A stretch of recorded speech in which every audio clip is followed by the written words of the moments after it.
ഷെൻസ്റ്റാട്ട് ദൂതിലേക്ക് ഏവർക്കും സ്വാഗതം. വിശുദ്ധ മത്തായിയുടെ സുവിശേഷം അധ്യായം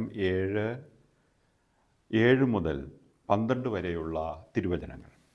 ചോദിക്കുവിൻ, നിങ്ങൾക്ക് ലഭിക്കും; അന്വേഷിക്കുവിൻ, നിങ്ങൾ കണ്ടെത്തും; മുട്ടുവിൻ, നിങ്ങൾക്കായി തുറന്നു കിട്ടും; ചോദിക്കുന്ന ഏവനും ലഭിക്കുന്നു; അന്വേഷിക്കുന്നവൻ കണ്ടെത്തുന്നു; മുട്ടുന്നവന് തുറന്നു കിട്ടുകയും ചെയ്യുന്നു. മകൻ അപ്പം ചോദിച്ചാൽ കല്ല് കൊടുക്കുന്ന ആരെങ്കിലും നിങ്ങളുടെ ഇടയിലുണ്ടോ? അഥവാ മീൻ ചോദിച്ചാൽ പാമ്പിനെ കൊടുക്കുമോ? മക്കൾക്ക് നല്ല വസ്തുക്കൾ കൊടുക്കണമെന്ന് ദുഷ്ടരായ നിങ്ങൾ അറിയുന്നുവെങ്കിൽ നിങ്ങളുടെ സ്വർഗസ്വനായ പിതാവ് തന്നോട് ചോദിക്കുന്നവർക്ക് എത്രയോ കൂടുതൽ നന്മകൾ നൽകും. മറ്റുള്ളവർക്ക് നിങ്ങൾക്ക് ചെയ്തു തരണമെന്ന് നിങ്ങൾ ആഗ്രഹിക്കുന്നതെല്ലാം നിങ്ങൾ അവർക്ക് ചെയ്യുവിൻ. ഇതാണ് നിയമവും പ്രവാചകന്മാരും. നമ്മുടെ കർത്താവായ മിശിഹായിക്ക് സ്തുതി.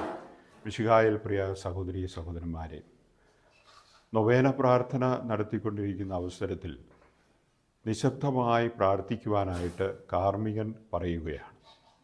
അതിനുശേഷം നിശബ്ദമായ പ്രാർത്ഥനയ്ക്ക് ശേഷം കാർമ്മികൻ പ്രാർത്ഥന തുടരുകയാണ്.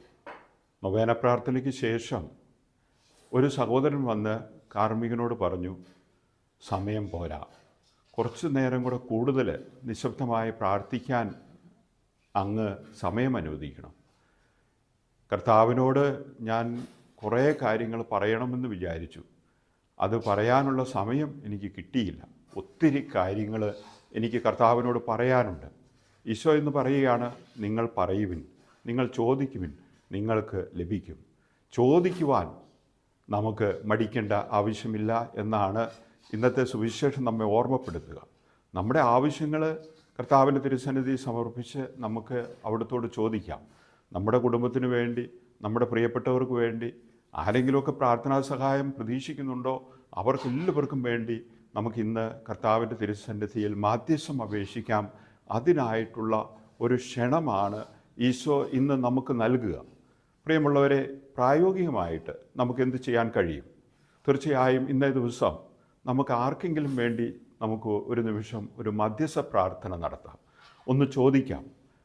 ഒരുപക്ഷെ എൻ്റെ പ്രിയപ്പെട്ടവർക്കായ വേണ്ടി ആയിരിക്കാം, എൻ്റെ കുടുംബാംഗങ്ങൾക്ക് വേണ്ടി ആയിരിക്കാം, അല്ലെങ്കിൽ ഒരുപക്ഷെ ഞാൻ ഒരിക്കലും പ്രാർത്ഥിക്കാത്ത ആർക്കെങ്കിലും വേണ്ടി ആയിരിക്കാം, അല്ലെങ്കിൽ ഓർക്കുമ്പോൾ പ്രാർത്ഥിക്കാമെന്ന് ഞാൻ പറഞ്ഞ ആർക്കെങ്കിലും വേണ്ടി ആയിരിക്കാം. പ്രാർത്ഥനയായ ദിവ്യബലിയിൽ നമുക്ക് പങ്കെടുക്കാം, നമുക്ക് പ്രാർത്ഥിക്കാം, ചോദിക്കാം. അവിടുന്ന് നമുക്ക് നൽകും.